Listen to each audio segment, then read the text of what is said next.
জগন্নাথ বিশ্ববিদ্যালয়ের চলমান আন্দোলনে নাটকীয় মোড়। আন্দোলনরত শিক্ষার্থীদের সঙ্গে কথা বলার সময় অন্তর্বর্তী সরকারের তথ্য উপদেষ্টা মাহফুজ আলমের মাথায় ছুঁড়ে মারা হলো পানির বোতল। বুধবার রাত 10টার দিকে কাকরাইল মসজিদের সামনে পুলিশি ব্যারিকেডের সামনে দাঁড়িয়ে আন্দোলনকারীদের সঙ্গে কথা বলছিলেন উপদেষ্টা। এমন সময় হঠাৎ একটি পানির বোতল এসে সোজা তার মাথায় লাগে। তাৎক্ষণিকভাবে বোতল ছোড়া ব্যক্তির পরিচয় জানা না গেলেও কিছুক্ষণের মধ্যেই সামাজিক যোগাযোগ মাধ্যমে ছড়িয়ে পড়া ভিডিও দেখে তাকে চিহ্নিত করা হয়। অভিযুক্ত যুবকের নাম ইশতিয়াক হোসেন, জগন্নাথ বিশ্ববিদ্যালয়ের অর্থনীতি বিভাগের 19তম ব্যাচের প্রথম বর্ষের শিক্ষার্থী। ঘটনার পরপরই জবিয়ান্স নামের একটি জনপ্রিয় ফেসবুক পেজে পোস্ট দিয়ে জানানো হয় বোতল নিক্ষেপকারী শিক্ষার্থী হলেন ইশতিয়াক হোসেন। পোস্টে উল্লেখ করা হয় ডিপার্টমেন্ট অর্থনীতি ব্যাচ 19।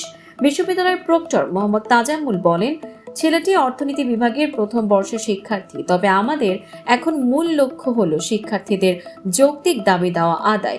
এই মুহূর্তে বোতল নিক্ষেপের মতো বিষয় নিয়ে মাথা ঘামানোর সময় নেই। দাবি আদায়ের পর পরিস্থিতি বুঝে ব্যবস্থা নেওয়া হবে। এদিকে উপদেষ্টার ওপর এই ধরনের আচরণে ক্ষোভে ফুঁসছে জাতীয় নাগরিক পার্টি। তারা এই ঘটনাকে নিকৃষ্ট ও অগ্রহণযোগ্য বলে মন্তব্য করেছে। এই ঘটনায় আন্দোলনের মাঠে উত্তেজনা আরো তীব্র হয়ে উঠেছে। এখন সবার চোখ বিশ্ববিদ্যালয় প্রশাসনের পরবর্তী পদক্ষেপে।